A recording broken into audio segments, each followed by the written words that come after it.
क्या मथुरा, क्या बरसाना, क्या गोकुल, क्या नंदगांव। मतलब ये है कि ब्रज क्षेत्र की जमीन पर पतिव्रता सुशीला की महिमा गाई जाती थी। लोग कहते थे कि अगर साक्षात पतिव्रता नारी के दर्शन करना चाहते हो तो देवी सुशीला के दर्शन करो। और थी भी यह बात सच्ची। सुशीला की जिंदगी का हर पल अपने पति के लिए था। पति के दर्शन किए बिना वह जल तक न पीती थी। एक बार वो अपनी एक सहेली के यहाँ गई।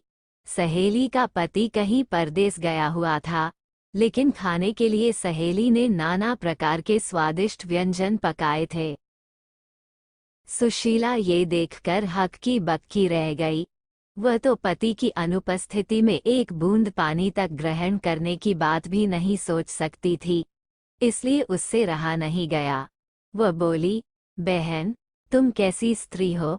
तुम्हारे पति तो परदेस में हैं और तुमने अपने लिए इतने तरह के व्यंजन पकाए हैं। भला एक पतिव्रता के लिए ये सब शोभा देता है? सच्ची पतिव्रता तो वह है जो पति को देखे बिना जल तक न पिए। सुशीला की सहेली बड़े मोहफत स्वभाव की थी। दिल की भी वह बड़ी साफ थी। बोली, बहन सुशीला, ये सब धकोसलेबाजी मुझसे नहीं होती। अगर मैं अपने पति के बाहर होने पर भी अच्छा खाना खाती हूँ तो इसका मतलब ये तो नहीं होता कि मैं उन्हें नहीं चाहती। मैं तो जैसी खुश उनके सामने रहती हूँ वैसी ही उनके पीछे भी। अगर कोई मुझ पर उंगली उठाने पर ही तुला होगा तो मैं तो उसे रोक नहीं सकती। बाकी यह तो सिर्फ मैं जानती हूँ या मेरे पति कि हम एक दूसरे को कितना चाहते हैं। सहेली के इस जवाब से सुशीला जल भुनकर रह गई। उसने मुंह बनाकर कहा, ये सब तो ठीक है, लेकिन तुम पतिव्रता नहीं हो। पतिव्रता स्त्री के लिए शास्त्रों में लिखा है कि पति की गैरहाजिरी में वह जल तक न पिए। सहेली ने इसका भी करारा जवाब दिया। बोली, ऐसे शास्त्र मेरे ठेंगे से। अंत में बात यहाँ तक बढ़ गई कि सुशीला गुस्से में अपने घर लौट आई।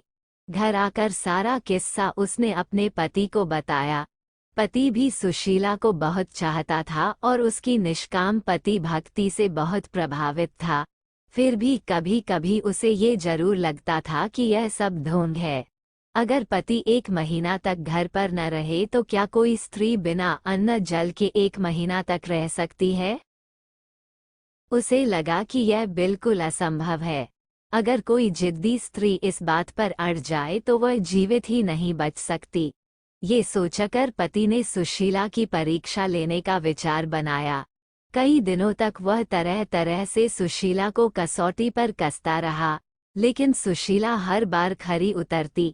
कभी वह स्नान देर से करता, तो कभी खेत से दोपहर बाद लौटता। कभी कभी तो ऐसा होता कि परोसी थाली तक सामने होने पर वह बहाना बनाकर बाहर निकल जाता और दिन ढलने पर लौटता।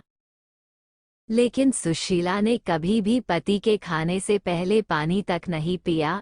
एक दिन सुशीला के पति ने कहा, आज मेरा मन खीर और पुआ खाने का हो रहा है, इसलिए इलायची डालकर पुए और चिरौंजी, किशमिश, केसर डालकर खीर बनाओ।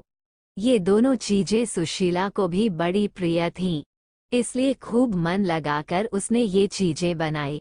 केसर और इलायची और देसी घी की सुगंध से बनाते समय ही सुशीला के मुंह में पानी आने लगा। चीजें बनाने के बाद सुशीला ने अपने पति से झटपट स्नान कर लेने को कहा। लेकिन पति को तो उस दिन सुशीला के धैर्य की परीक्षा लेनी थी, इसलिए काफी देर तक वह टालता रहा और अपनी परीक्षा जारी रखी। सुशीला के बार बार कहने पर आखिर में हारकर वह बाल्टी, लोटा और रस्सी लेकर नहाने गया। नहाने में भी उसने काफी देर लगा दी। इधर सुशीला की आते भूख के मारे कुलबुलाने लगी थी, लेकिन जैसे ही दरवाजे के बाहर उसे अपने पति के खड़ाओं की आवाज सुनाई दी, उसे दिलासा मिली कि अब तो खाने का समय आ ही गया है। लेकिन जैसे ही पति ने दरवाजे के अंदर पैर रखे, दाएं पैर की खड़ाओं से पैर ऐसा फिसला कि वह चारों खाने चित होकर गिर पड़ा। बाल्टी लोटा हाथ से छूटकर दूर जा गिरे और आंखें खुली की खुली रह गई। ये देखा तो सुशीला जिस हालत में थी वैसी ही दौड़ी और पास जाकर सिर हिलाया, आवाजें दी, लेकिन सब बेकार। पति अगर जिंदा होता तभी तो कुछ बोलता, लेकिन उसके तो प्राण पखेरु हो चुके थे, इसलिए भला वह कैसे बोलता। सुशीला की आंखें दबदबा आई और गला भर आया। उसका मन हुआ कि दहाड़ मारकर रो पड़े, लेकिन तभी उसे खीर और पुए का ध्यान आया।